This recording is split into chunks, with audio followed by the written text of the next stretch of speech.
Hello दोस्तों, स्वागत है आपका मेरे यूट्यूब चैनल में। आज मैं द्विवेदी युग के महत्वपूर्ण प्रश्नोत्तर लेकर आई हुई हूँ। द्विवेदी युग के भाग 1 के प्रश्नोत्तर हमने देख लिए थे। आज मैं भाग 2 लेकर आई हुई हूँ। तो चलिए देखते हैं।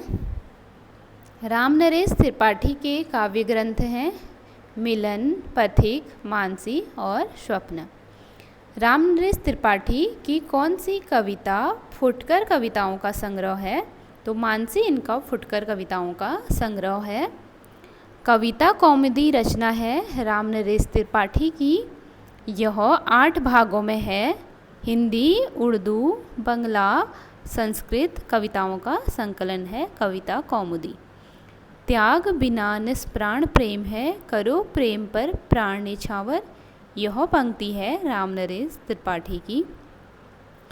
पराधीन रहकर अपना सुख शोक न कह सकता है, वह अपमान जगत में केवल पशु ही सह सकता है। यह पंक्ति है रामनरेश त्रिपाठी की। भारतेंदु युग और द्विवेदी युग को जोड़ने वाली कड़ी के रूप में किसे जाना जाता है? तो वो हैं बालमुकुंद गुप्त। लाला भगवान दीन की रचनाएं हैं वीर छत्राणी, नवीन वीर, वीर बालक और वीर पंचरत्न।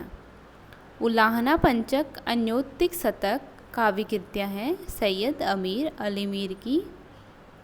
कामता प्रसाद गुरु की रचनाएं हैं भौमासुर वध, विनय पचासा ब्रजभाषा में है, पद्य पुष्पावली खड़ी बोली में है।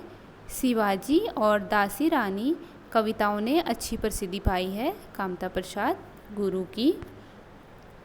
मातृवंदना काव्य रचनाएं हैं गिरधर शर्मा नवरत्न की। पराग तथा वन वैभव कविताएं हैं रूप नारायण पांडेय के। नागरी प्रचारक, इंदु माधुरी पत्रिकाओं का इन्होंने संपादन भी किया है। काव्य विनोद तथा साहित्य वाचस्पति की उपाधियां प्राप्त हैं लोचन प्रसाद पांडेय को। प्रवासी, मेवाड़ गाथा, महानदी तथा पद्य पुष्पांजलि काव्य रचनाएं हैं लोचन प्रसाद पांडेय की।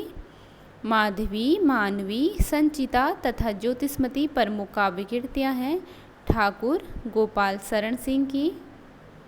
द्विवेदी युग के सर्वश्रेष्ठ प्रगीतकार माने जाते हैं मुकुरधर पांडे। इनके काव्य में छायावाद का पूर्वाभास मिलता है। पूजा फूल, कानन कुसुम, आंसू, उद्गार काव्य रचनाएं हैं मुकुरधर पांडे की। जकी उपनाम से उर्दू में कविताएं कौन करते थे? जगन्नाथ दास रत्नाकर। जगन्नाथ दास रत्नाकर के काव्य ग्रंथ हैं जो बहुत ही महत्वपूर्ण है। उद्धव शतक 1929 में लिखा गया, गंगावतरण, श्रृंगार लहरी, हरिश्चंद्र और हिंडोला ये ब्रजभाषा के कवि हैं। इन्होंने बिहारी रत्नाकर, बिहारी ससे की टीका लिखी है बिहारी रत्नाकर नाम से, जो प्रमाणिक इनका संकरण है। भेजे मन भावन के उद्धव के आवन को, हमको लिख्यो है कहाँ, हमको लिख्यो है कहाँ। यह पंक्ति है आपकी जगन्नाथ दास रत्नाकर की। किस कवि की कविताओं का संग्रह हृदय तरंग नाम से प्रकाशित हुआ? सत्यनारायण कविरत्न के। प्रेम कली एवं भ्रमरदूत रचनाएं हैं सत्यनारायण कविरत्न का। भ्रमरदूत इनका प्रसिद्ध ग्रंथ है। भ्रमरदूत में राष्ट्रीय भावना की सशक्त व्यंजना हुई है। द्विवेदी युग में द्वारका प्रसाद मिश्र द्वारा लिखा गया महाकाव्य है कृष्णायन। अन्य महाकाव्य देख लेते हैं। द्वारका प्रसाद गुप्त मिश्र का तो हो गया कृष्णायन। बलदेव प्रसाद मिश्र ने लिखा है साकेत संत। उदय शंकर भट्ट ने लिखा तक्षशिला। गुरु भक्त सिंह ने नूरजहां विक्रमादित्य और श्याम नारायण पांडे ने हल्दी घाटी और जौहर लिखा।